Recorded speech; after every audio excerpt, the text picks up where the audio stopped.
সামনেই বড়দিন, তার আগে ক্রিসমাস কার্নিভালের উদ্বোধনে মুখ্যমন্ত্রী মমতা বন্দ্যোপাধ্যায়। অ্যালেন পার্কে শুরু হলো 13তম ক্রিসমাস কার্নিভাল, চলবে 30শে ডিসেম্বর পর্যন্ত। অ্যালেন পার্কে প্রতিদিনই সাংস্কৃতিক অনুষ্ঠান হবে, তবে 25 তারিখ ক্রিসমাসের দিন বন্ধ থাকবে অ্যালেন পার্ক।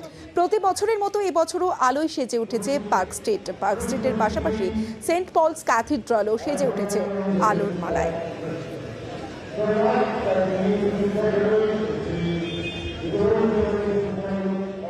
আজ শুরু হলো 13তম কলকাতা ক্রিসমাস উৎসব। 21 থেকে 30শে ডিসেম্বর পার্ক স্ট্রিটের অ্যালেন পার্কে ফেস্টিভ্যাল চলবে। বিভিন্ন সাংস্কৃতিক অনুষ্ঠান, বিভিন্ন শিল্পী রোজই পারফরমেন্স করবে। এই উৎসবের অঙ্গ হিসেবে অন্যান্য বারের মতো এবারও পার্ক স্ট্রিট আলোর বর্ণমালায় সাজিয়ে তোলা হয়েছে। পাশাপাশি সেন্ট পলস ক্যাথিড্রাল চার্চ ও সংলগ্ন এলাকা আলো দিয়ে সাজানো হয়েছে।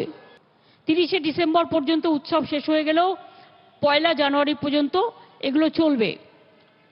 কলকাতার বাইরেও নানা জায়গায় এই ফেস্টিভ্যাল আমরা পালন করছি, সেলিব্রেট করার মতো করে লাইটিং দিয়ে সাজাচ্ছি।